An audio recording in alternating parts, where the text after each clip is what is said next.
Hey everyone, today I'm going to show you how to open Outlook PDF files in Chrome. Without any further ado, let's get started. First, open your Microsoft Outlook app and log into your account. This will load all your emails into the inbox, giving you access to everything you need for this process. Once your emails have loaded, you're ready to move forward.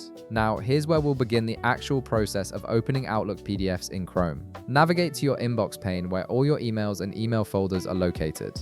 Before we can change how PDFs open, we'll first need to create a PDF from an Outlook email to demonstrate the complete workflow. Locate any sample email you'd like to use for this tutorial. Once you've found one, right-click on it to bring up a context menu with several options.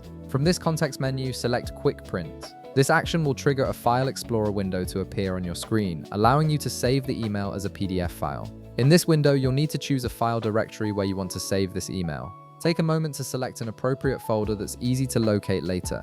Next, check the Save Type drop-down menu and make sure PDF is selected as the file format. This is crucial because we're specifically working with PDF files in this tutorial.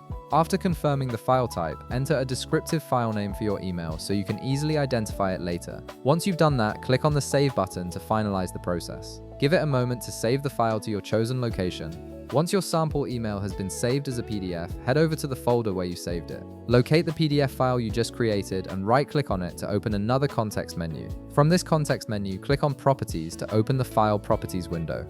This window displays important information about the file, including how it opens by default. Look for the section labeled Open With, which shows the default program currently associated with PDF files. You'll notice a Change button next to it. Click on the Change button and a list of supported applications that can open PDF files will appear on your screen. From this list, scroll through the options and select Google Chrome. By choosing Chrome here, you're telling your system to always open PDF files using Google Chrome as the default browser. Once you've selected Chrome, click OK or Apply to confirm your choice. You'll immediately notice that the file icon changes to the Google Chrome icon, indicating that all PDF files are now associated with Chrome. And that's it. You've successfully configured your system to open Outlook PDF files in Google Chrome. If this video helped you out, be sure to leave a like, subscribe, and I'll see you in the next one.